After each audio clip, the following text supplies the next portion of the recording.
You are listening to the Bat Flip Podcast, a baseball podcast from Belly Up Sports and the Belly Up Podcast Network. Here are your hosts, Damian and Matt.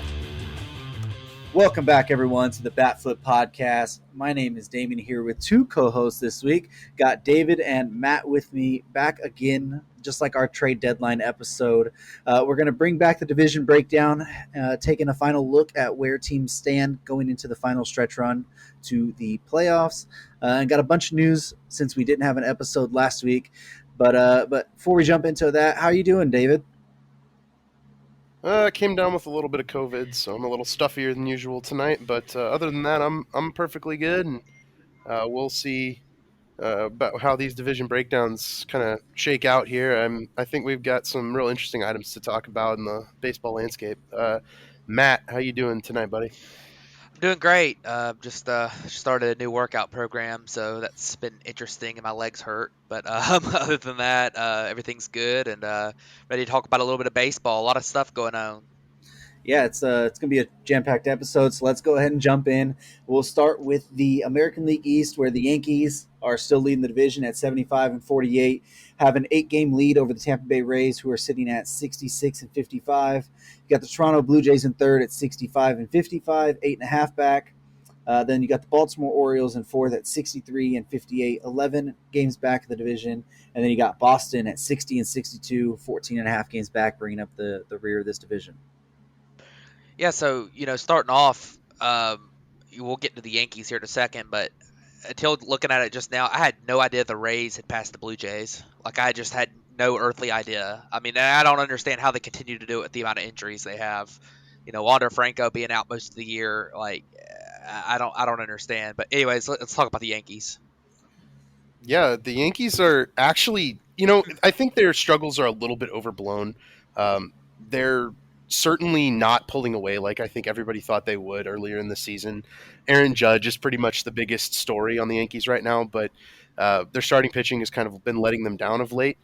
The thing is, the Yankees still have an 8-game lead in the division. It's not really all that unsafe. They're pretty much 100% locked to make the playoffs at this point.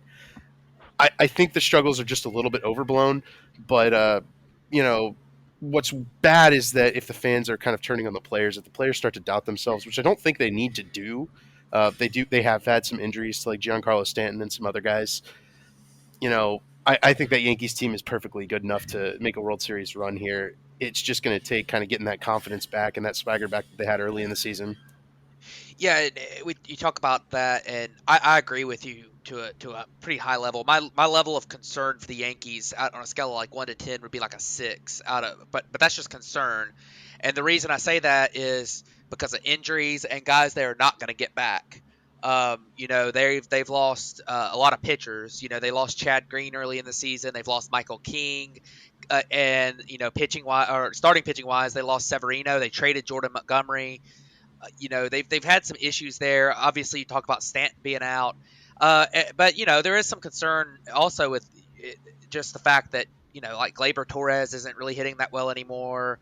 Like Matt Carpenter, he's out, but some of these guys like Torres, Carpenter, you didn't expect them to continue some kind of torrid pace all year. So a little bit of his regression to the mean, a little bit of it is just having some injuries. I mean, Bader, who they traded for, still not back yet. And then you look at some other issues that they have, and just the fact that they've been a little bit unlucky lately. Their BABIP as a team has been pretty low. Just early in the season, if you remember, it seemed like they were winning on a comeback win in the ninth inning or a close game the first 2-3 months of the season, like not on a nightly basis, and you're just not going to be able to do that all year long. So the Yankees are still really good. They're still a World Series contender. They're still probably the best team in the AL East, but their luck's just not quite what it was early in the season, and they've had some bad luck recently with the injuries and stuff. So I think they're going to be fine. Like you say, 8-game lead is big, but I mean they're not an invulnerable team like a lot of people were looking at them as early in the season. So there is some concern there. Yeah, and then looking at, just mentioning the back end of the bullpen does give you some pause. I mean, like you mentioned, losing Michael King, you've lost Chad Green. Clay Holmes has not been effective and just went on the IL. Aroldis Chapman hasn't looked like himself ever since he's got back, or even for the last year or so, really. Zach Britton did start a rehab assignment today, so maybe they get him back. And then looking at the starting pitching front, Severino did throw a bullpen. They were very encouraged. I guess he was touching 94, 95, and they were very encouraged about what they saw there. So potentially him, coming back sometime in September, helping up the starting rotation. They have got a little bit of juice from calling up guy like Oswaldo Cabrera. I mean, he's been making highlight plays for them. Not really at the plate too much, but he's been a really good defender, even in right field, learning how to play that. And I think he's already robbed a homer and threw somebody out. I mean, they've got a little bit of energy from there. But the Yankees, I mean, they have given you some reason for pause the last month or so, especially after the trade deadline. So you definitely need to get some guys like Bader back. If you can get Stanton back to help that lineup, and then if you can get a guy like Britton and Severino to kind of help that pitching staff in something that seems like it's been reeling as of late. Yeah, and one last key for the Yankees too, before we move on, is that their big trade deadline acquisition and Frankie Montas has not looked very good.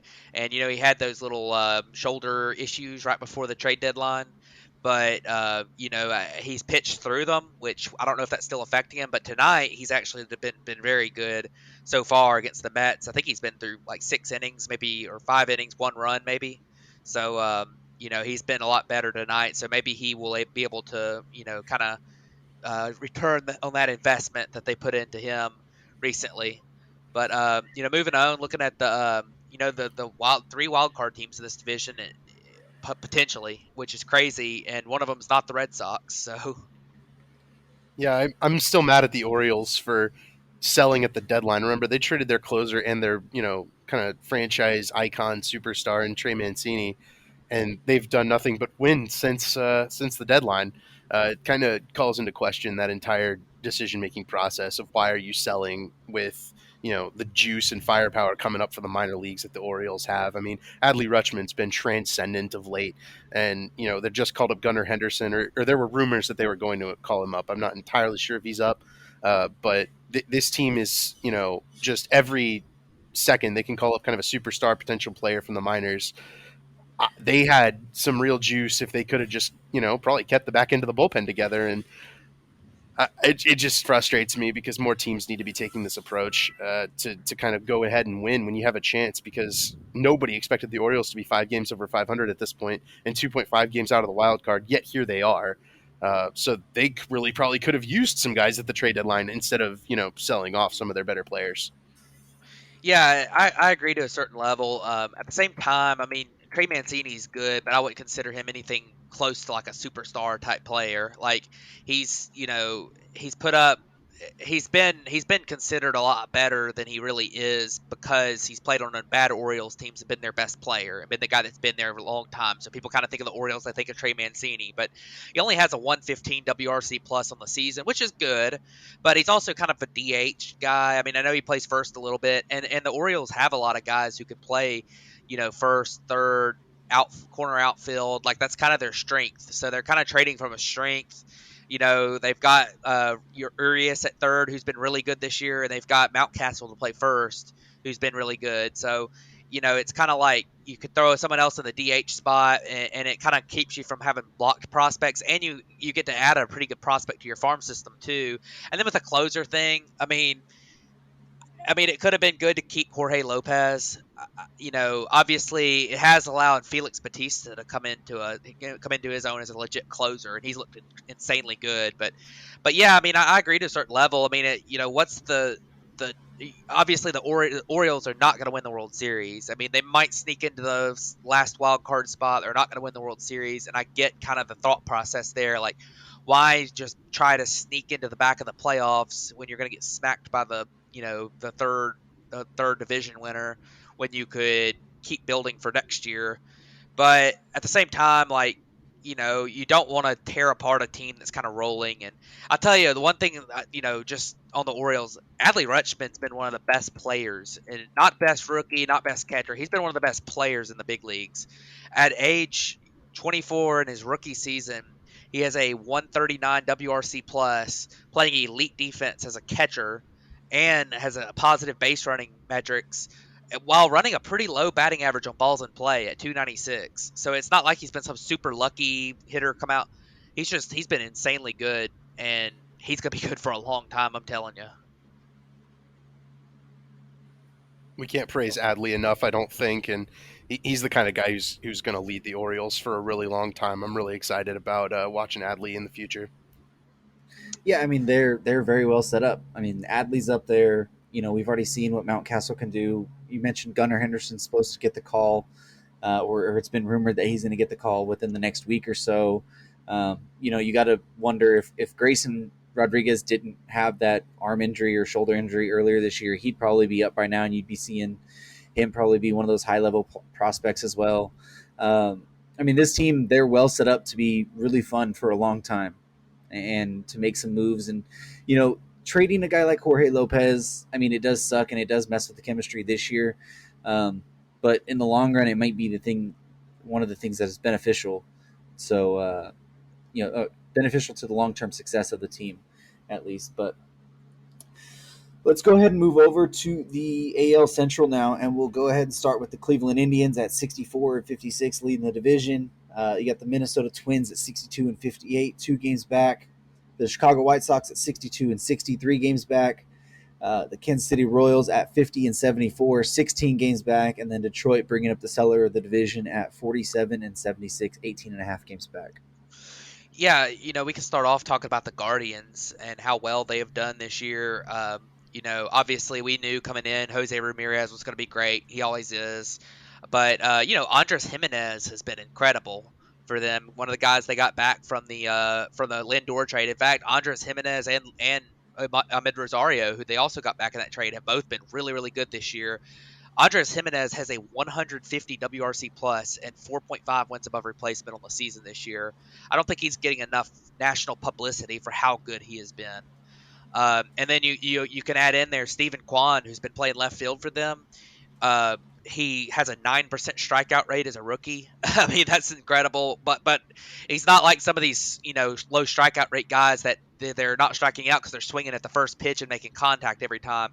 He walks a lot too. He's just got incredible plate discipline and contact skills. He's a 9.5% walk rate, 9% strikeout rate guy. And he's got a 301 average on the season, 373 on base, 396 slugging.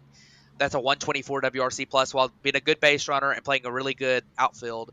This is a team that they needed a good outfield play, and he's brought it. And also their pitching, their starting pitching's been really good. Shane Bieber, he's not getting talked about enough either. I mean, he's not what he was in 2020 in the shortened season, but I mean a 3.10 ERA on the season, almost 4 wins above replacement for him, a 2.82 FIP, 3.10 ERA. And then Tristan McKenzie's been really, really good, finally living up to some of that billing. His peripherals are a little bit higher than his ERA, but 3.11 ERA for him on the season, pitching a lot of innings. They both stayed really healthy this year. And then, you also look at some of their bullpen guys have been really good, like Emmanuel Clase. I mean, he's been one of the best relievers in baseball. So the Twins, a lot of people are surprised to see. I mean, the Guardians, a lot of people are surprised to see them in first place here. Obviously, everyone kind of picked the White Sox in this division before the season. But, the White Sox have had their issues. They've had their, some of their little turmoil at the top end and a lot of injuries. So I'm not super surprised that the Guardians have been able to take advantage of that. Here we are a month after the trade deadline or so, almost there. And this division is still not at all wrapped up. And it's still showing off that the three of these teams kind of standing pat at the trade deadline was an absolute mistake. All three of them should have been going out and trying to acquire that a little bit extra. And the Twins went out and got Tyler Mahle, I guess, but they're still 2 games back. Mahle hasn't quite been as good as billed, and Byron Buxton just went down, so the Twins are definitely hurting right now. It's a winnable division, and I just the Guardians probably could have put it away. The White Sox have been really, really unlucky. They've had injury issues and then some just strange performance problems that we've seen from them. Like Yohan Moncada's just fallen off a cliff for them. Whereas, and Tim Anderson been hurt. Whereas, Jose Abreu's having, another really good season, despite him being like 37 years old. It's one of these things that and Yasmani Grandal too has fallen off a cliff this season for the White Sox. I hate to see it because the White Sox absolutely probably had the pick of the litter in the AL Central this year, and they have fallen way short of where they should have been. And at this point, it's anybody's game in the Central. I think I like the Guardians the most of these three teams at this point, but this could change drastically as we go through the rest of the season. It's not over yet. Yeah, I agree. I mean, and one of the things with the White Sox is that the talent's still there. I mean, they just have underperformed. Like their second best pitcher on the season by WAR has been Johnny Cueto. I mean, you look at Lucas Giolito has just had a rough year. A lot of that's BABIP driven too. I mean, he's got a 366 batting average on balls in play hit against him, which is insane. There's no way that's sustainable. He has a 361 expected FIP, but a 5.34 ERA is really high. It sounds like he's had a horrible year, but I think he's probably going to be. I think he's had some bad luck, and you got to remember too that guys like Lance Lynn missed a lot of time and came back and just hadn't been great. It's been tough for them. And then same deal with the hitters. I mean, you look at guys like you mentioned Moncada and Grandal and a bunch of these guys. Pollock, who they traded for right before the season, has had a rough year. I mean, everyone wants to blame Tony La Russa, and obviously Tony La Russa is not a good manager, but at the same time, I mean, some of their guys have just underperformed, and a lot of it's been bad luck too. A lot of injuries and just different issues. And I agree. I mean, White Sox probably could have added something at the deadline. The Guardians definitely should have added something at the deadline. And of course, but we sit here and the team that was leading at the deadline that did add in the Twins, who added Lopez and they added Michael Fulmer and they added one of the better pitchers in the market, Tyler Mahle, has underperformed since then. So it's been definitely interesting to see the top of this division. But I do want to mention the two teams at the bottom here. We'll get to the Tigers in a minute because of some news, but the Royals have been really weird this year. But honestly, I kind of like some of the things that are happening with them right now. Some of the guys coming up have kind of performed pretty well. Like Vinny Pasquantino is performing really, really well at the plate. That's been fun to see. And then they actually just called up the guy they traded for, Drew Waters, earlier, and I think he delivered a game-winning walk yesterday, maybe. And then obviously, they've got some pretty cool young players. MJ Melendez has been really good at the plate too. He's looked solid, although he needs to work on whether if he's going to be an outfielder, he needs to work on that defense. So if he's going to be a catcher, then we don't really see it. But it's that the Royals have had some interesting things for their future. Not that they'll put it together, but. A quick note on the Royals before we turn it over to Damien for the Tigers news. Bobby Witt Jr. has been really good too, stealing a lot of bases, hitting for power. Isn't doing much else, but I think that guy's going to be a star. It's just going to take some time for him to get used to the big leagues. He's still really, really young. So, yeah, a lot of good, exciting young players on the Royals, and they did finally trade off Whit Merrifield. So, going in the right direction, I think. Just a little late on that one. Yeah, just a little bit. Alavila, right? Yep. Oh, yeah. So the Tigers let go of their general manager, Alavila. So last week they let him go? Or was it 2 weeks ago? Yeah, it was, I think it was last 2 week. weeks. I think it was one of the two. One of the two. Whatever. Doesn't matter. They let him go. I think ending was it 10-year, 15-year run of him being the... When did he take over after Dombrowski? I think Dombrowski left like right as the Tigers were about to have to rebuild. Like it was like 2014 maybe. Yeah, so it's been 8 to 10 years. Yeah. Ending that run, they're going to go into the offseason and try and find their GM of the future. There's already been rumors about what's his name with AJ Hinch from the Astros. I just blanked on it now. Somebody help me out here. For an Astros Yeah, GM? the GM. That was what they were with AJ Hinch. Oh, I don't remember. The one that got fired for all the sign stealing stuff as well. Yeah, I know what you're Jeff Luhnow? Yeah, Luhnow, that's right. Jeff Luhnow. There's already been some rumors that Jeff Luhnow might be in the in the talks or in the discussion at least for that, just with the AJ Hinch connection there, and the Illiches kind of being, kind of willing to maybe start looking to sell the team, so might not care about the rep as much anymore. I don't know, but it's going to be interesting to see what the Tigers do moving forward. They did sign a big contract this year in Javi Baez and Eduardo Rodriguez. Javi hasn't really worked out all that well. You just got Eduardo Rodriguez back, I believe, this week. He just came back and made his first start with them. So they and Miguel Cabrera committed to playing for next year. So they're still going to have some bigger contracts on the books, but you have seen some of the young talent. Riley Green's come up. He's shown flashes, not been great overall, but and Torkelson as well. He struggled and he'll need to get called back up. But it's going to be interesting to see what the Tigers do moving forward because they have some good pitching prospects down there, and they have a couple really good hitting prospects. They just need to be able to fill out around them and kind of allow them to build. Yeah, the thing that worries me about the Tigers is that you went out and you got Javier Baez to a huge contract. It was like 6 years, 140, I think. And I could tell you the day that he signed that contract that it was going to be a bad contract because this is a guy who obviously has been a really, really good player, but his unique skill set that he's had is one that probably isn't going to age fantastic.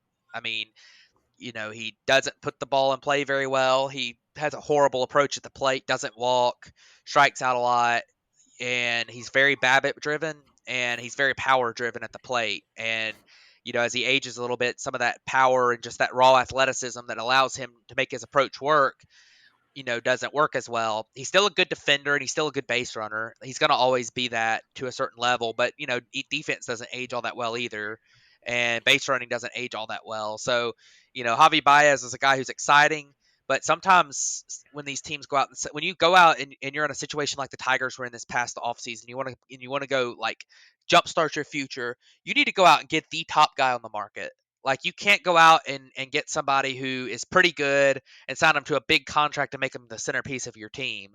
Like you have to do what the Rangers did, go out and get Corey Seager, or do what the Padres did a few years ago, go out and get Manny Machado. Like when you're about to pull out of a rebuild, like that's the type of thing you need to do, or just let your young guys come up and figure it out because now they've got another bad contract on their books, or two bad contracts when you consider Eduardo Rodriguez. So you add that to the fact that a lot of their pitching prospects have either gotten injured, like Casey Mize, underperformed.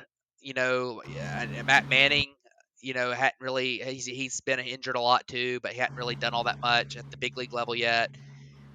Some of these guys, they just haven't really figured it out. Some of their guys are struggling in AAA. And the fact that your guys you called up that you were thinking, hey, this guy's going to be our next star. Spencer Torkelson has been horrible at the big league level. And you also look at Riley Green has been okay, but hadn't really been number one prospect worthy at the big league level. So this is a team that I'm really struggling to see their future, like a lot of people were seeing before the season. And honestly, this might end up being a situation where a team has to blow it up like a second time into another rebuild, where they trade Tarik Skubal, who's had a good year. They trade a couple of their top relievers who have had good years. I don't really know. I don't know where this team's going to go next.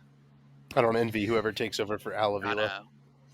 Yeah, and the one thing, and then we'll jump over to the AOS. The one thing is that they have shown the willingness before to spend money. So, if you get the Miguel contract or Miguel Cabrera contract off the books next year, sure, you have the Javi Baez one. Eduardo Rodriguez has shown to still be a pretty, solid pitcher. I mean, he's not an ace level pitcher, but he's a guy who could be a 2 or 3 in a rotation. And if you're able to build a guy like Tyler Skubal, Casey Mize, if you're able to get Matt Manning back up there, and develop some of your other prospects. I know they just drafted Jackson Joe, but he's really young, but he has a bright future ahead of him as well. I don't think it's as bad as people have made it out to be so far. It's just not a thing that somebody's going to go in there and compete right away. It's still going to take 2 or 3 years down the road until they're ready for that point. And they're going to have to be smart with how they actually spend the money. Yeah, and one thing that the Tigers need to do too is they need to develop talent better. I mean, like if you look at Jackson Job's numbers, like he's getting. I know he's 19, but he's getting rocked in A ball this year. I mean, it's this is supposed to be like your number one prospect, and they're not developing their prospects very well. I mean, a lot of guys have shown their farm system is not. There's some teams that do a great job developing farm, and there's some teams that do a horrible job, and the Tigers have not done a good job at all. Like, I can't remember a player that came up through the Tiger system recently that came up and did well at the big league level. Like, it's just it's been, I mean, and that when you do that, I mean, every team, even the teams that have spent big with payroll, have developed a lot of players on their own. I mean, like, look at the Dodgers. I mean, they're the biggest spender, but I mean, most of their core was developed in house. I mean, look at the Braves who won the World Series last year. All their entire team was built in house. Look at the Yankees. Their entire team, for the most part, a lot of their team, not their entire team, but a lot of their key players were developed in house. I mean, it's hard to build just through free agency. They got to do something to develop these players better. Well, it's almost like a new GM will take over and probably bring in his own scouting department. Oh, So that's what they need. So that's probably good for them. But let's jump over to the American League West, where we have the Astros leading the division at 78 and 45. You have the Mariners 66 and 56, 11 and a half games back. The Rangers at 56 and 66, 21 and a half games back. The Angels at 52 and 70, 25 and a half games back. And then the A's at 45 and 78, 33 games back. And there's been some interesting news about this division over the past couple weeks. yeah, I mean, this division's probably the least interesting when it comes to the race at the top because, I mean, the Astros are just running away with it. So, but yeah, you've got the Rangers and the Angels making a lot of interesting news. Yeah, and the news being Art Moreno's considering selling the Angels, which is, I think, pretty huge for baseball in general, because it's the kind of thing that could both shake up the landscape regarding a Shohei Ohtani trade in the offseason. It could also, potentially include a Shohei Ohtani extension in the offseason that may set the mark for future big free agent contracts. So, a new owner is going to have to come in and change the way things are done in the Angels organization, because, from top to bottom, their free agent signings last year really just didn't pan out very well, other than Noah Syndergaard, who was good enough to get traded at the deadline for some prospects. And that was good, but you've got to capitalize more when you've got a team, with Mike Trout and Shohei Ohtani on it. Anthony Rendon's been effectively a disaster to this point, and it's not Rendon's fault. He's been hurt, but that contract, just looking back on it, seems like a really poor decision. And that's the kind of contract that a owner with a sight on the future, building an established team around their superstars, may rethink and consider more closely. Uh, I do think that a new change of ownership is good, and a lot of teams may actually need it, but the Angels may be like the first team I would think of if I was thinking of a team who needs a new owner. I mean, they have just been in turmoil, purgatory, basically, with Mike Trout. They literally have the best player in baseball, and they can't win anything with him. They've only made the playoffs one time in Trout's career. Yeah, so a couple things there. The thing about Art Moreno is that obviously the team hasn't been successful since he's been there, and he seems to be a little bit of a meddler too in some ways. But I mean, obviously, like, he's willing to spend money. I mean, Mike Trout's has had at times the biggest contract in baseball. I don't think it's the biggest contract in baseball right now. Obviously, they've spent big on Anthony Rendon. They spent big on Albert Pujols. They spent big on Josh Hamilton. They spent big on David Freese. They're spent big on a ton of guys. They just haven't worked out for the most part. But what they need to do is they need the GM in there, and I don't know, it might be Perry Minasian who's their current GM. He just got there like a year ago. It might end up being somebody else that comes in with a new ownership, but or potentially new ownership. But they really need somebody to come in and have a plan going forward, because it seems like every year they have these two or three really really good players, but they don't have a plan. They don't have a plan of how to make the team better. I mean, this team's been devoid Yeah. on pitching for a long time and depth in their lineup for a long time. I mean, they've had these top three or four players, but it seems like every time they need somebody, they sign some washed up veteran, or not, maybe not washed up, but they sign a veteran who's quite obviously like gonna be on the downturn, or in like Anthony Rendon's case, they just have some bad luck on it too. I mean, I don't think anybody Yeah. can see that coming completely. I mean, he did deal with injury issues in Washington at times, but not to this level. but it's a weird thing with them. I will say that a couple of their deadline moves worked out pretty well so far. Logan O'Hop's been absolutely killing it for them in Double A since he got traded there for Brandon Marsh, who's just kind of a meh outfielder at this point. Obviously he's still young, so he could turn it around. But I mean, he's got a 70 WRC plus since going over to Philly. So that that might end up being a really really good trade going forward. But I mean, they're another team too, like we mentioned earlier. Just they got to develop these guys. But they didn't develop Brandon Marsh. Joe Adele was this raw athlete who was such a good athlete that he could almost make it work with no development, and he still didn't develop. I mean, Just and then pitching wise, like you look at guys like Reed Detmers has seemed to be okay, but they've had a lot of good pitchers or a lot of good pitching prospects come up and just not really do much. So definitely something to look for with the Angels going forward. But it'll be the big news will be what's going to happen with Otani, and this is also going to be a tough team to sell because Mike Trout's got that gigantic contract. Anthony Rendon's got that gigantic contract.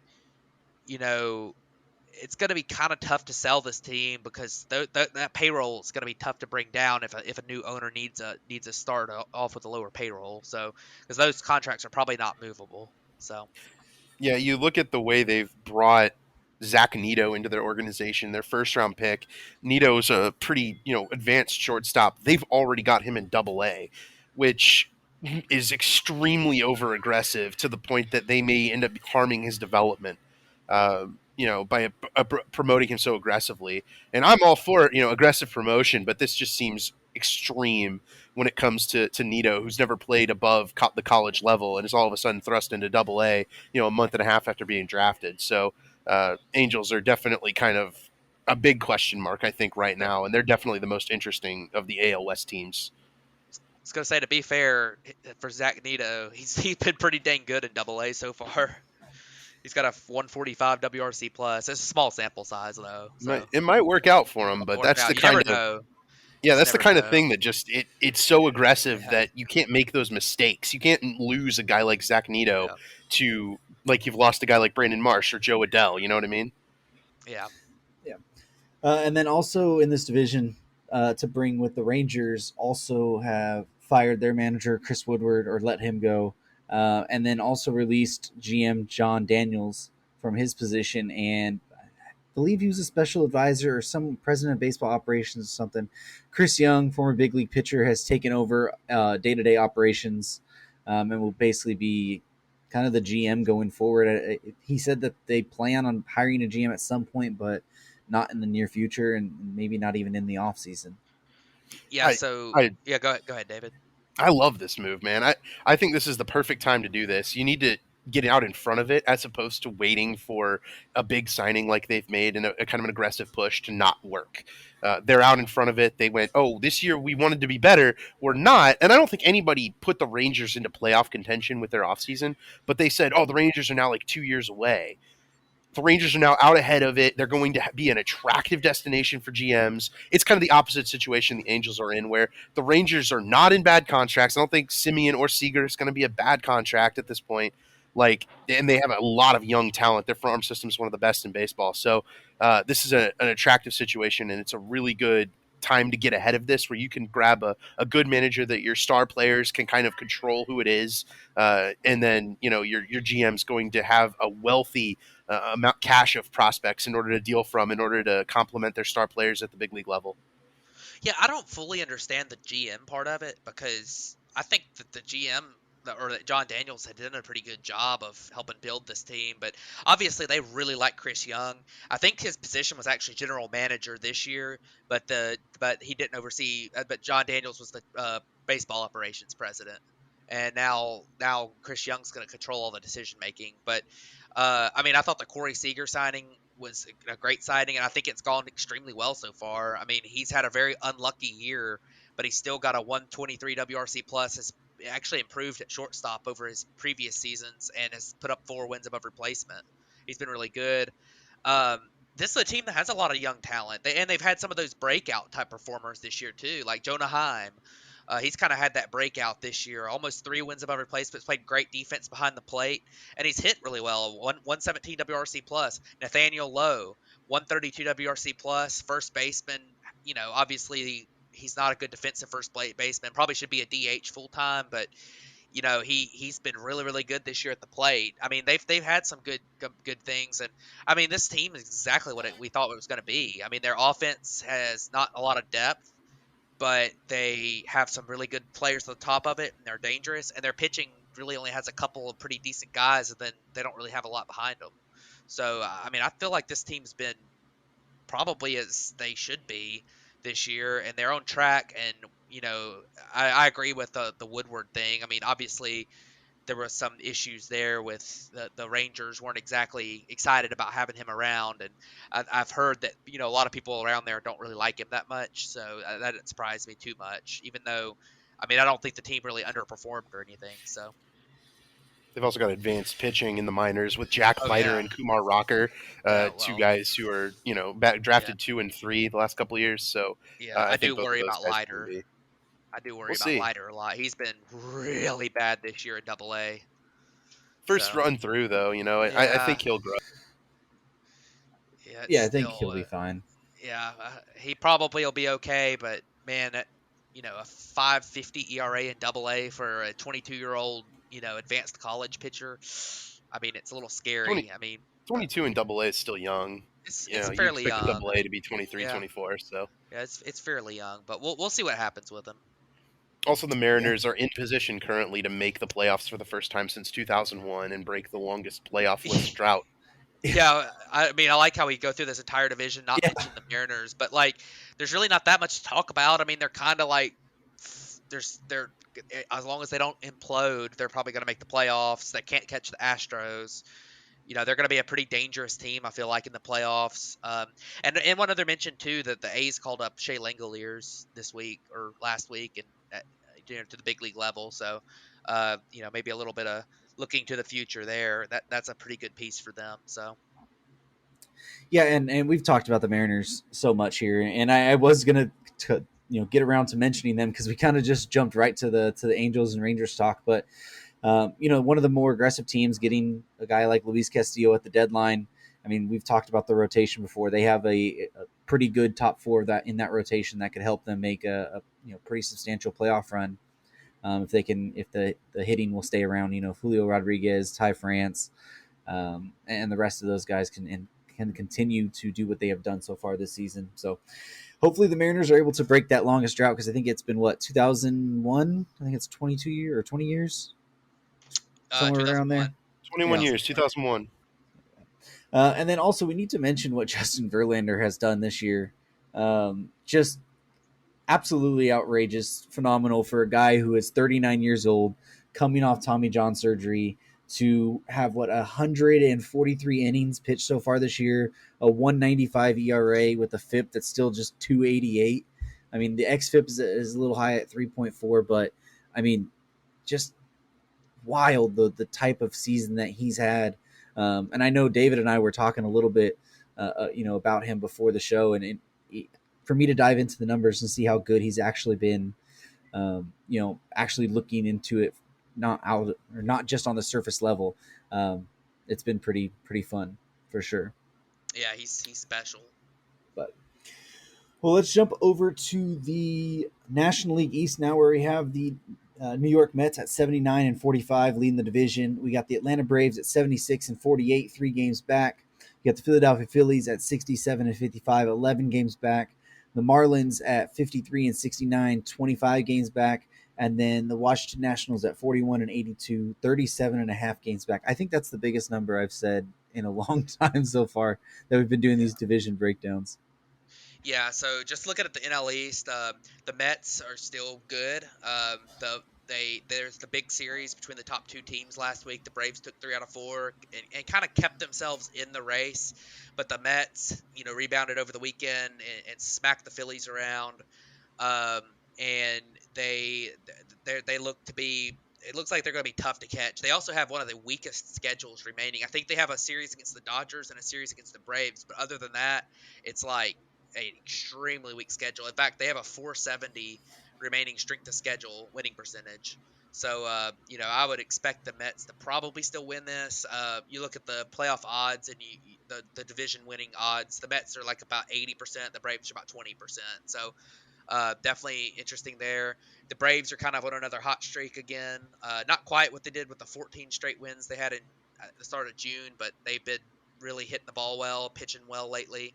And then the Phillies are kind of in position for the playoffs, which is finally. I mean, the Phillies are they're not quite the Mariners, but I mean, I think they haven't made the playoffs in like 10 years, maybe um, 11 years. So the Phillies they're not a lock yet, but they're looking pretty good right now. So definitely this division's finally kind of what it was billed to be.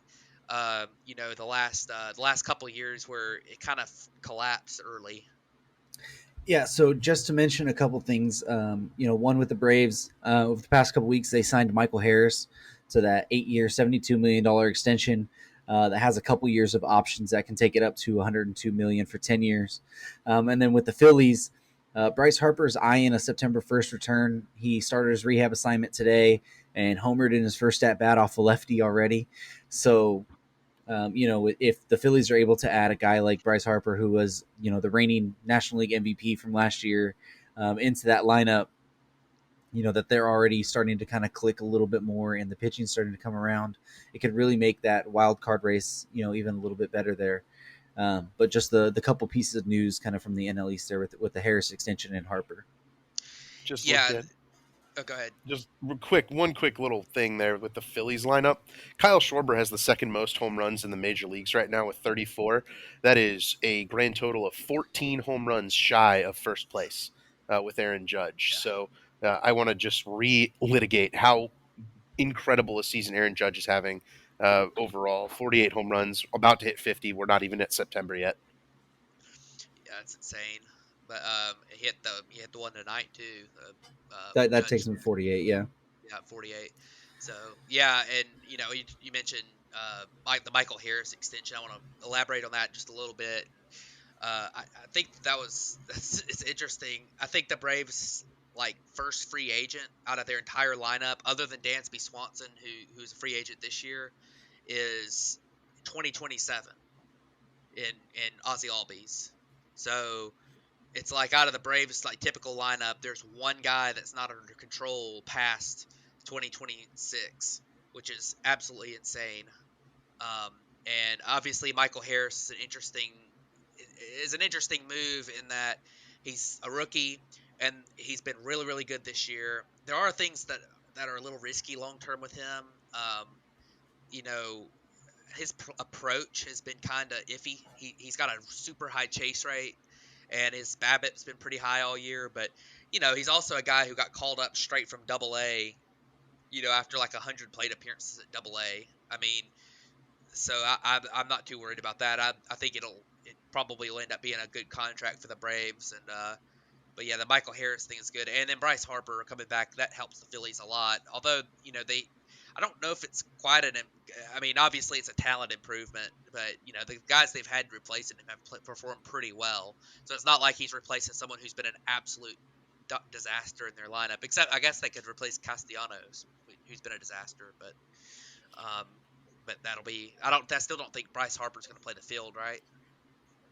No, he won't. Still got the torn UCL, right? Right. Yeah. I thought so. I thought he still can't play the field. So, well, we'll see what happens with him coming back.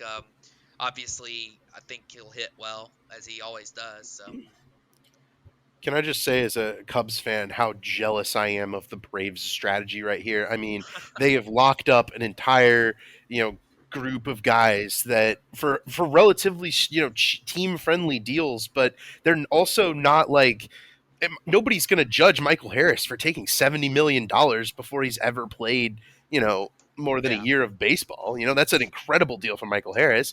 Right. But, that's also, if Harris becomes kind of a star center fielder, that's a steal for the Braves. So what a job by the Braves front office to identify those potential stars and then go ahead, get them like locked in. They know where they're going to be for the next 5 to 10 years. They know who their teammates are going to be.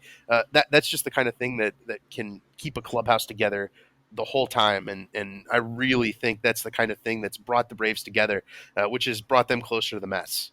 Yeah, and I'll tell you real quick with the Braves too, in that the guys that they brought up, everyone made a big deal out of at the start of the season how the Braves had the worst farm system in baseball. But look who's got the two leading candidates for Rookie of the Year, and then a guy who has played like he probably should be Rookie of the Year since he got called up, but he's not going to have enough plate appearances. But like they're three of their key players right now are came out of their farm system this year, and I think that's something that everyone talks about, like that player development is so important, and then identifying them, and then being able to obviously, like you say, bring them up at the big league level and sign them to extensions too. Um, I mean, I think that it's a lot of fun for me as a Braves fan. I tell you, we're going to be able to watch these guys for years to come, and it eliminates a lot of question marks, and you can kind of focus on the pitching side, which is a lot more volatile year to year. I think that's kind of the big thing. They could just say, okay, the lineup's dealt with and done. We need to focus on the pitching side and make sure we're not, because that's such a weird, like, it's tough to sign pitchers to long-term extensions because there's always that injury risk there. Yeah, and then another thing to mention with the Braves as well is that they have at least started exploratory talks with Dansby Swanson on an extension, and might try to lock him up before he ever hits free agency this year, regardless.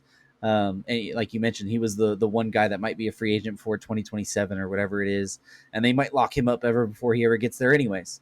Um, so, I mean, Alex Stopoulos has put on a clinic of how to build a team and keep it together for long term. And you have to shout out to all those players that are willing to take a little bit less money, or in some cases a lot less money, to keep the team and keep the camaraderie together, for long term vision, and want to play together. So that is a great job by the Braves players and by Alex Anthopoulos of putting this clinic on of how to build a team for the long term. But let's jump over to the National League Central, where we have the St. Louis Cardinals leading the division at 70 and 52. You got the Milwaukee Brewers 65 and 56, 4.5 games back. You got the Chicago Cubs at 53 and 69, 17 games back. The Cincinnati Reds at 48 and 72, 21 games back. And then the Pittsburgh Pirates at 47 and 75, 23 games back. Yeah, I mean, starting off, you can just talk about the Cardinals and how the fact that Nolan Arenado and Paul Goldschmidt are insane, and that Albert Pujols is on a heater right now and it's been insane, and which is shocking. And I mean, they've been so good. I want to elaborate a little bit. I was looking at some of the obviously we'll talk a lot in a minute about Albert Pujols, but I want to talk about Paul Goldschmidt. I don't think people quite realize, and it's not as big of a thing as it used to be, but Paul Goldschmidt is like legitimately close to being a triple crown guy again. He's second in RBIs by 2. He's second in home runs by 3, and he leads the National League in average. So like he's got a legitimate shot if he has a good September at winning the Triple Crown this year, which is absolutely insane. And he's got a pretty comfortable lead on Freeman in average. Not a huge lead, but it's fairly comfortable, about 16 points of average. And RBIs wise, he's really doesn't have any. I mean, he's got 16 over third place, so I don't think anybody's going to jump over him and Pete Alonso.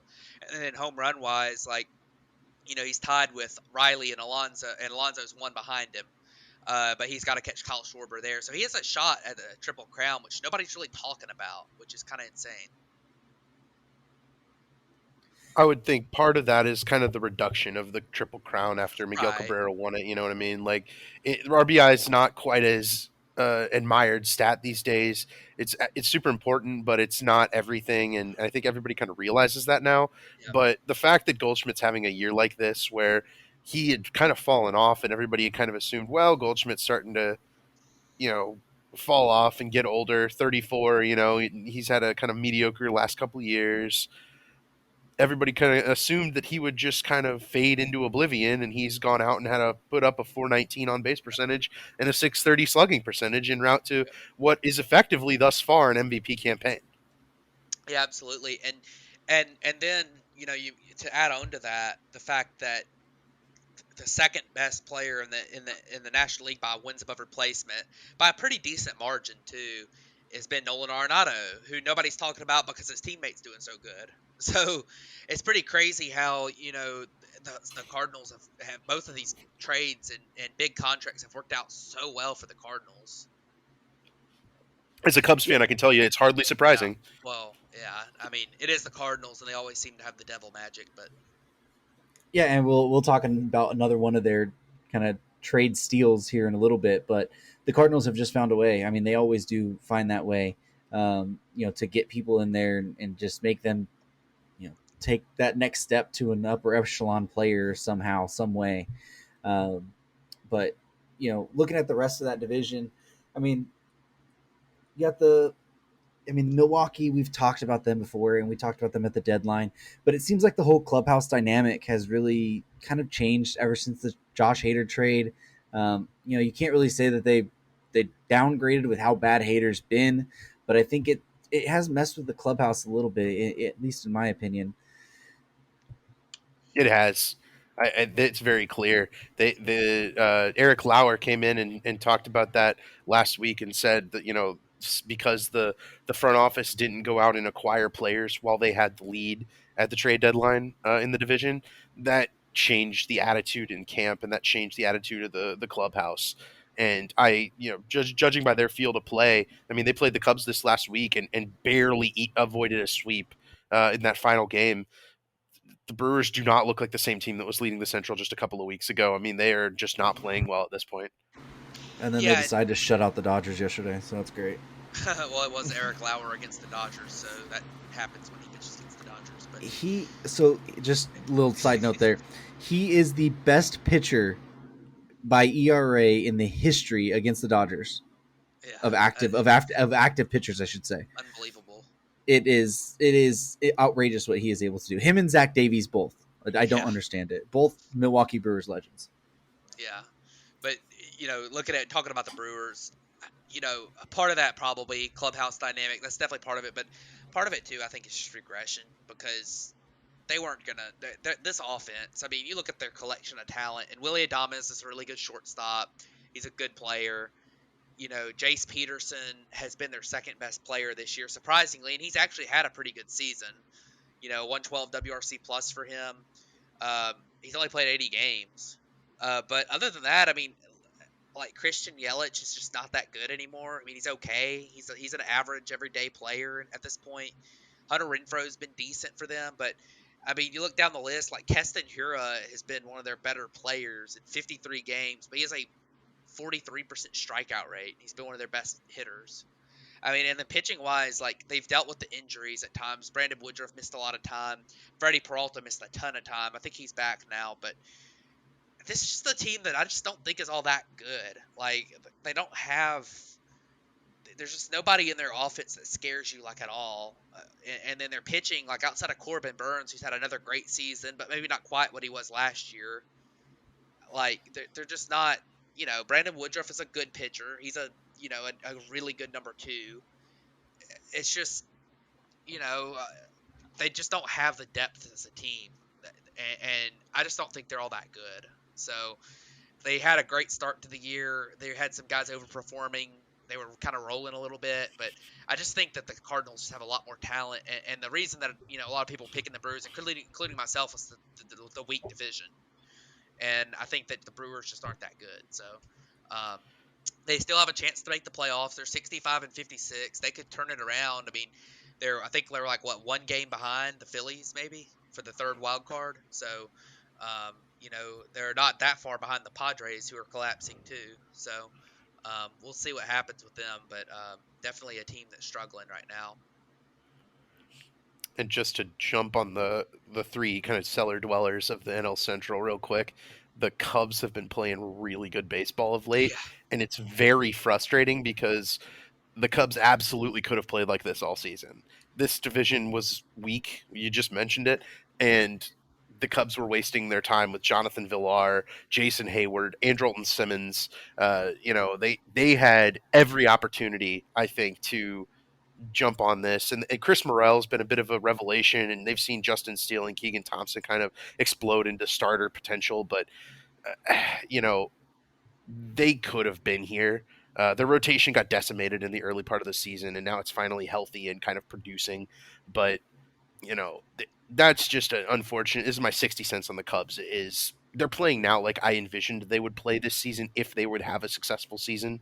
And I think our goal was kind of always 75 to 80 wins, around 500. Show us you're moving the right direction, and they might get there, but they might get there at the cost of a good draft pick at this point. So it's a little bit of I'm not sure I'm too excited about it, but I'd much rather see them playing well down the stretch here.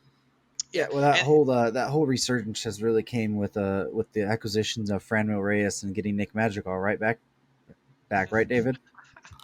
Hey, look, I have to jinx them if they're to succeed, and Yeah.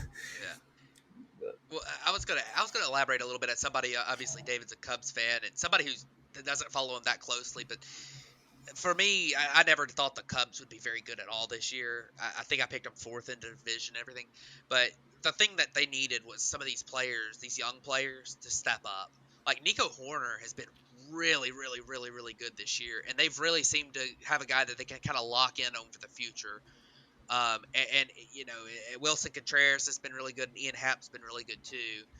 Those are guys who, I mean, I don't know what ends up happening with Contreras in the offseason. I don't know if they extend him or not, but those are guys who, all three of those guys are guys they could build around in the future. Seiya Suzuki's been decent. meh. He's had his, yeah, I mean, he hadn't been completely lost. So maybe after that adjustment period we talked about before the season this year, maybe he eventually ends up getting to a level of, being really good at the big league level. He's done some good things this year for sure. He's just been a little inconsistent. And then you look at like you mentioned Christopher Morel. He's definitely showed that he's got big league talent. I think he's been a little bit lucky a little bit too, but a lot of he's got good metrics on his base running. He's got a lot of athleticism, and he's hit the ball well, and he's hit for some power too, which is nice. Obviously, a 31% strikeout rate is going to have to come down, but he's not overmatched at the big league level as a rookie. So he looks like a guy you can maybe throw into that core for the future too. So they've got some good pieces there, and then the pitching, like you mentioned. I mean, Justin Steele, you talked about, he's been really good, and Marcus Stroman's been not quite what they hoped he would be. He's obviously dealt with a little bit of injury too, but he's been good. And another thing for the Cubs too is their farm system seems to be improving. Like the guys in it seem to be developing some, which is nice. We don't have enough time to talk about the Cubs farm system. Right, I could go on and on. Yeah, the guys there are developing, and to that matter, you talk about the Reds too with the farm system stuff. A lot of their guys are developing in their farm too, and they've made some really good acquisitions there. So while the Reds have obviously been worse than the Cubs at the big league level this year, and their farm system's developing too, that's something to kind of look at going forward. Is those bottom three teams, all three of them are starting to look like they have a pretty good future. I'm not, the Pirates, some of their guys who have come up recently worry me a little bit. Like O'Neal Cruz has not been good. I think he'll be fine. He's a rookie. Rookies aren't always great, but it takes time for some guys. But I definitely think that that these three teams have a future. So Yeah, they at least give you some hope looking yeah. forward of what they could be, and what they will be in a couple, in a couple years or whatever. But let's move over to the NL West, which has probably been the most noteworthy, newsworthy division over the past couple weeks. But with the Dodgers leading the division at 84-37, you got the Padres at 68-56, 17 and a half games back. You got the San Francisco Giants at 60-61, 24 games back. Arizona at 55-66, 29 games back. And then Colorado at 53-70, 32 games back. But most of the news from this division is coming from those top two teams. Yeah, so I guess we'll start off. I'll start off because it'll be a lot more brief, and then we can get into the long story. But the Dodgers lost Walker Buehler for the season officially. He had Tommy John surgery today, which also hurts them because they lose him next year too. So I guess he's a free agent after next year, right? I believe he's 24, if 24, I'm not okay. mistaken. After So, 24, yeah. So I guess he has not thrown his last pitch as a Dodger, hopefully, if it's 24. So, but that's a big blow to the Dodgers. They've had the pitching injuries have added up a little bit. Obviously, the team is absolutely rolling right now, and they might not win 115 games. yeah, Yeah, but when it comes to the postseason, I mean, you do worry just a little bit about the pitching because of Walker Buehler not coming back when you thought you were going to get him back. Kershaw, we don't know what he's going to end up looking like. Obviously, Dustin May has come back and looked good so far, so that's good for the Dodgers. But right now it's like Urias, May, and I guess Anderson would be or Gonsolin would be your postseason starters in your first 3 games. So I don't know how much that's not the same as Bueller, Urias, May, Kershaw, all these guys that they had throwing out there at the beginning of the season. But I mean, the bullpen's good and the offense is so good that it probably is not going to matter that much. But but definitely noteworthy that Walker Bueller is going to be missing the all of the rest of this year and all of next year. So. Speaking of that offense on the Dodgers, Max Muncy did receive an extension Yes. here for 1 year, $13.5 million with a 2024 option. Believe that's going to be a mutual option, might be a club option, but to me, Muncy staying out of free agency, hitting age 32 seems a little bit strange. But that being said, and I think Damian could probably back this up, being the Dodger fan who has kind of followed that from the get go.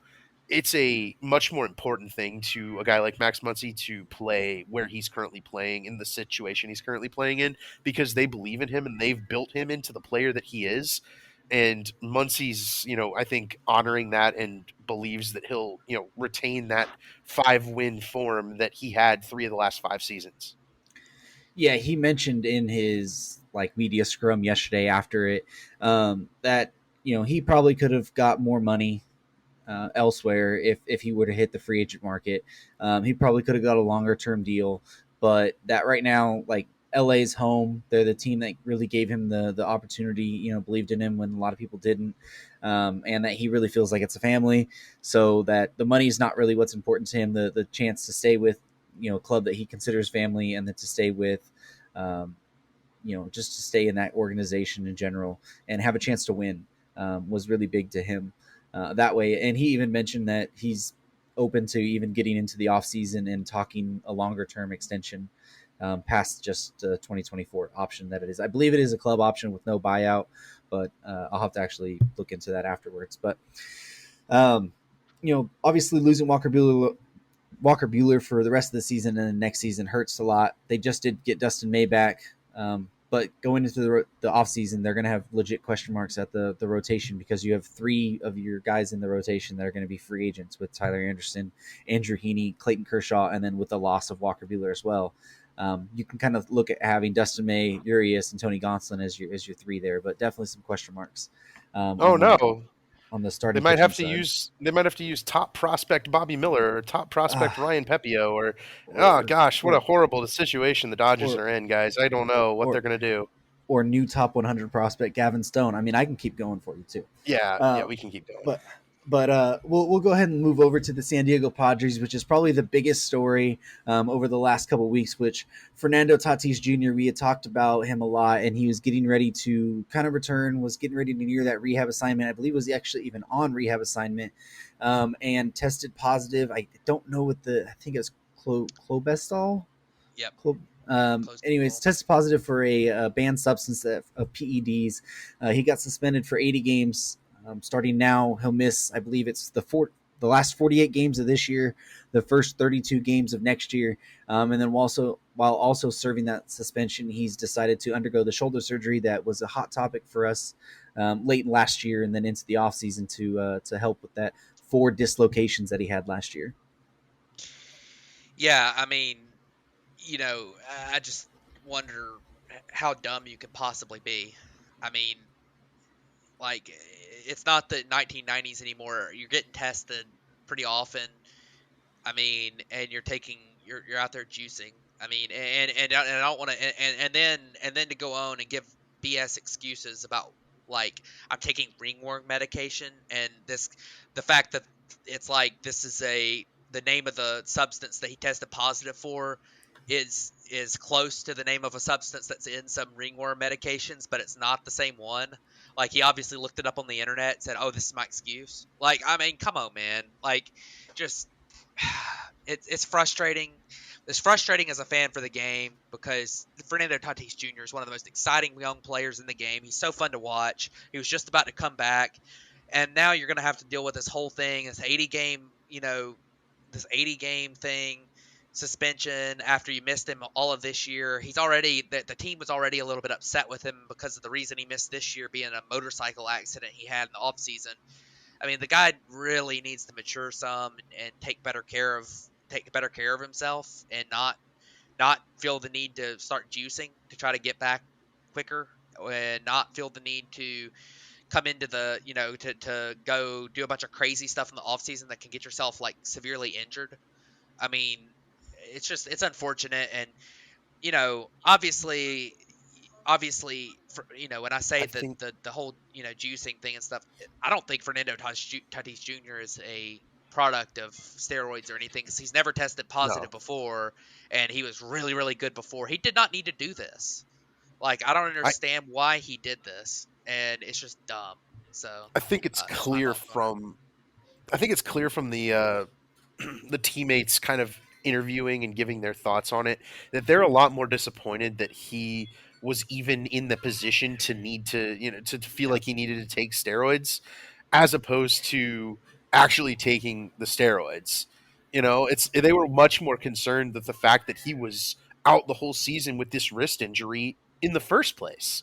And I think that's perfectly warranted. What was he doing? And that's the kind of thing that he's very clearly stated that he's remorseful for his actions. And I think with a longer offseason now to ponder it, if he shows up healthy and ready to go once that suspension is ended, I think you might see a different Fernando Tatis Jr. and a guy who may have a little chip on his shoulder. Yeah, I hope he matures some. I mean, I hope that he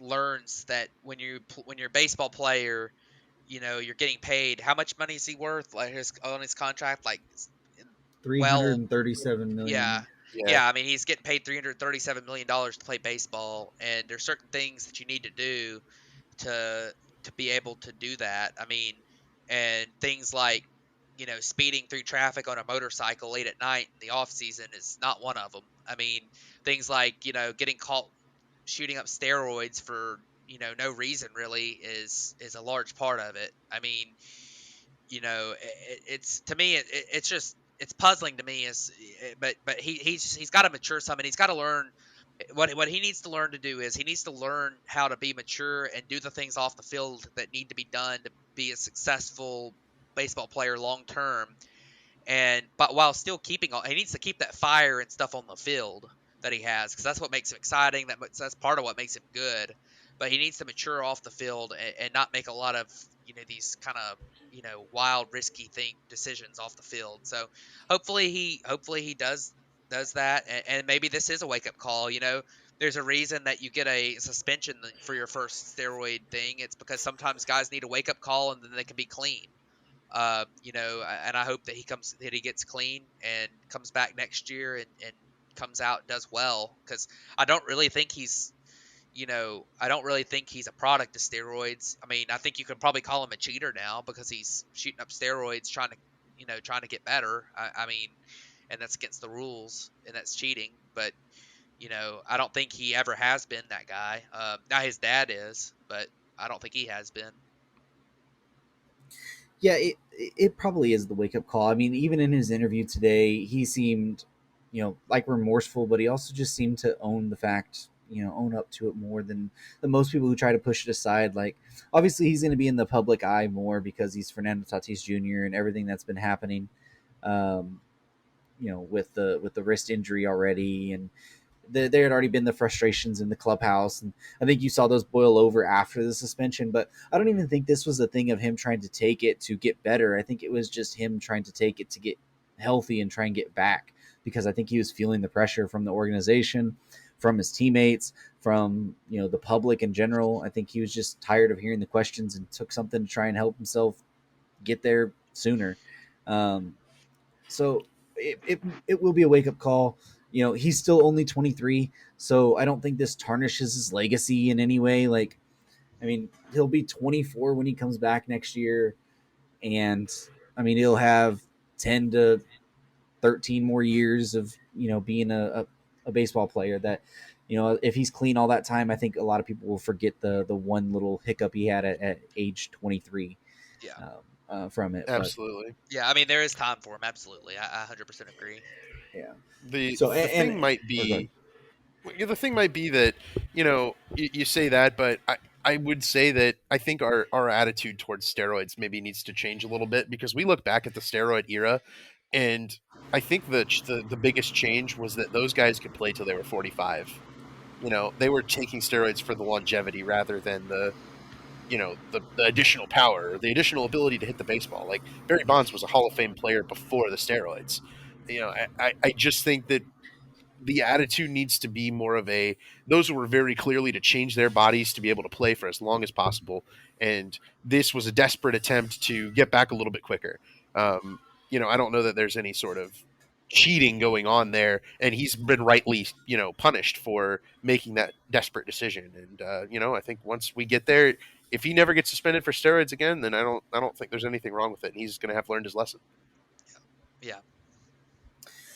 Well, let's jump over to our players of the week and wrap this episode up. So let's go ahead and start with Matt. So who do you have for your hitter this week? So my hitter this week is, I'm finally going to make a homer pick. I haven't made a lot of them this year, but my homer pick is going to be Vaughn Grissom. I had to pick him because, well, it's really been the last 2 weeks since he got called up, but he has, over the past week, a 360 average, 385 on base, 520 slugging, and over his first 14 big league games, he has put up a 420 average, nice, a 463 on base, and a 660 slugging for a 211 WRC plus. He's hit 3 home runs. The home run he hit on Saturday tied the game that went to extra innings as a 1-1 game. So he really rescued the Braves on Saturday against Houston. His plate discipline numbers look good. This is a guy who had 22 games above A ball in his career before he got called up after some of the injuries the Braves had at the big league level. And all he has done is just absolutely come up and mash a 211 WRC plus. He's already been worth 1.1 wins above replacement. And when you look at the rookie leaderboards, he is already um, he is the in the big leagues. He's already a top 20 rookie in the big leagues this year after just a couple games. He's not qualified yet, and he is.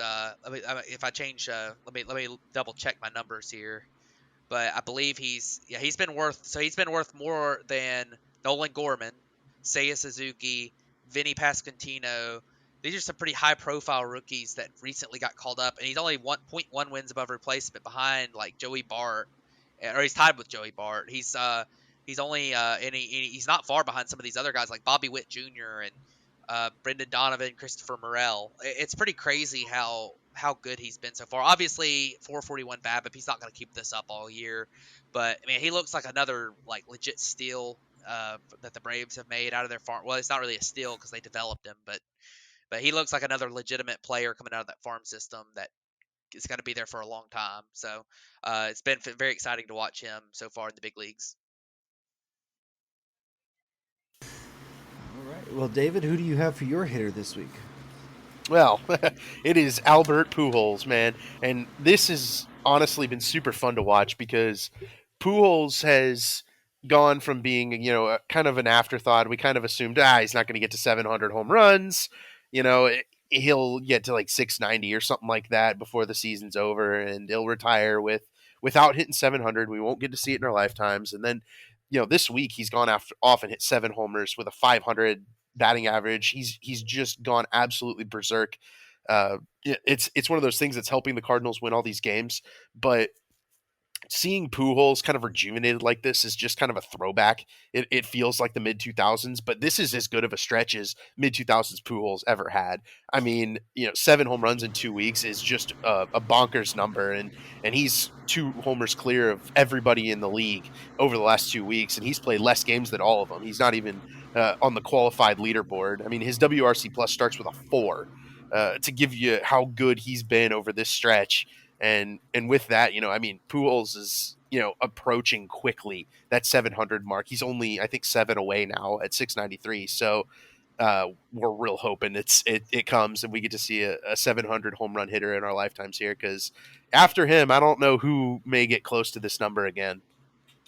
Yeah, I mean, it would have to be a super young guy that has already had a big start to their career, like I guess like a Ronald Acuna or a Juan Soto or somebody who's early 20s and already has a bunch. But it's rare, and I want to elaborate on that. Just, I mean, what do you think the chances are that he gets there? Because I don't think they're great, but man, he's got a legitimate shot now. Like he legitimately has a shot at it now. I still probably err toward he doesn't get to 700, but I mean, there's been a lot of players hit 7 home runs in a little over a month in about 40 games. So I think a lot of it depends on how much he plays. Because they've really just been playing him against lefties. But man, they need to throw him in the lineup every day right now. I mean, just pencil him in right now because he's so hot right now. It's he probably would be hitting against against righties too. So Yeah, I err on the side of caution that he's going to get to 700 yeah, this year. I mean, I really hope he does. Um, you know, but it's going to be a stretch. I mean, 7 homers in a month. I mean, or a month and a week or so. I mean, that's still a lot. I mean, that's still. I mean, I know he's hit 7 over the past couple weeks or whatever it was, but can count on that to keep up? Probably not. Um, you don't know. I mean, he's crushing lefties so much. And I wonder how much being in this stretch run, is going to hurt him if they're not able to throw him in there against righties as much. Um, but I really do hope. And, it does suck that I mean, not suck as much, but that he has still stayed adamant that this is the last year for him. And that he will not come back next year, even with the chance to go for 700. Um, I have that sneaky suspicion that he's going to fall like one homer short, and he's going to end at like 699, and we're all just going to be devastated.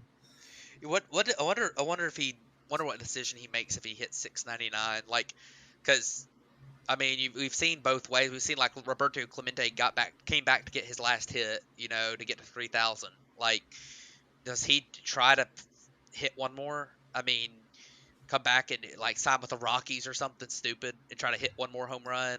I don't think he does because that's more of just like a stat chasing thing. But man, I hope he gets it this year. I like you say, I said earlier, I don't really believe it's going to happen. But man, that'd be a lot of fun. Right.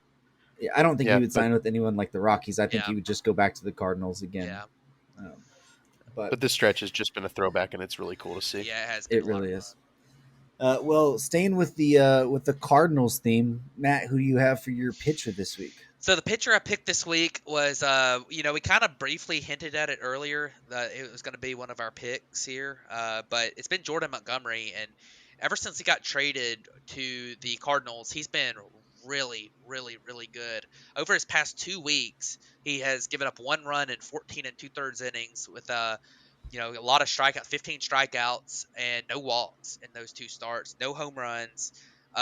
He's getting the ball on the ground a lot. This is a guy that since he got traded over to the Cardinals from the Yankees has had a .35 ERA, a 171 fielding independent pitching, and a 268 xFIP. He's been incredible.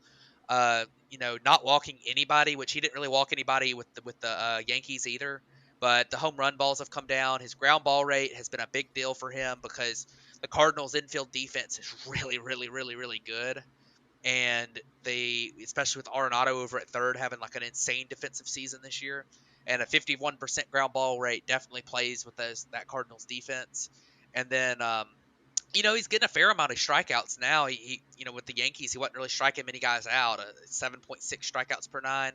Now, I mean, he's up to 8.4 strikeouts per nine. His K rate has improved to 26%, which is pretty solidly, right a little above average, right at average, for a guy who's not really a not really a strikeout pitcher. So obviously, he's not going to keep up a .35 ERA the rest of the season, but this definitely looks like a really good pickup from the Yankees. And for a guy who, in Harrison Bader hadn't even played yet for the Yankees, he's still injured. So definitely looking like a really, really good trade for St. Louis, and that trade that was really confusing at the deadline. So Very nice for St. Louis to have have another guy because their pitching was kind of what was holding them back a lot of the year, but they're starting to look pretty formidable there now. Absolutely, yeah. Jordan Montgomery's been a revelation for them. I think over the past 2 weeks he has like a .44 ERA, but I think over his first four starts there he has like a .45 ERA, or something with them, and been really a guy that they can count on to go out there and take them deep into ball games, be efficient, and just be really really good for them in general, and help Adam Wainwright kind of bear the load of that rotation because you haven't had Jack Flaherty all year. Dakota Hudson has been shaky for most of the season. And then Michaelis has had his moments of being really good, but then he's had his moments of kind of being shaky or rocky as well. So really good for Jordan Montgomery to go over there, get the opportunity. I always felt like a place like St. Louis would be really good for him. Get him out of like a bandbox out of Yankee Stadium and into a pitcher-friendly park like St. Louis was going to help quite a bit. But jumping over to David, who do you have for your pitcher this week? Well, I was told that DeGrom was made a pitcher of the week last week, and he had an equivalent week this week to last week. The guy is just incredible. So I'm just going to name him, but I went ahead and got Justin Steele some love. Justin had a 18 innings pitched, 3 starts this week, and a 1 flat ERA for the Cubs. He has been really rock solid. He's striking out 11.5 per nine, and on the season, he's almost reaching 10 strikeouts per 9 innings. He's had a lot of really good outings from the left side. He's throwing 95-mile-an-hour fastballs, lefty, big curveball. He's introduced a slider for the first time this year. So while he's at the big leagues, learning to be a starter, he's incorporating a brand new pitch. And with that has come a lot of success, to the point that he really kind of looks like a solid, number 2, number 3 starter for the Cubs going forward. And he's really filling a hole that I think the Cubs were hoping to find some solutions for this season, and he's been outright excellent. But especially these last 3 weeks, I mean, the Cubs have been playing good baseball these last couple of weeks, and Justin Steele is a big part of why, because he's had such remarkably strong starts, that he's able to keep the Cubs in the game, even when their offense isn't performing, and then they're able to win it late. Yeah, Justin Steele's been like you mentioned, he's kind of been one of those young guys that has come up and kind of proven himself to be a long-term solution or a solution moving forward for the Cubs rotation, which had a lot of question marks coming into the year. Kyle Hendricks, we talked about him. He's out for the year now. You had Stroman, but he had battled his own injuries and inconsistencies. And really for a big majority of the season, it was Keegan Thompson that was really the guy that the Cubs could count on. And then Justin Steele, as of late, has really proven to be another guy that they can count on moving forward. Right, and looking into what the Cubs were looking for this year, I don't think winning the World Series was really on the cards. Even though you probably want every season to be a World Series level season, but the Cubs needed to hit some answers. Right, they needed to find some solutions to the problems, especially with the starting rotation, and primarily with the starting rotation.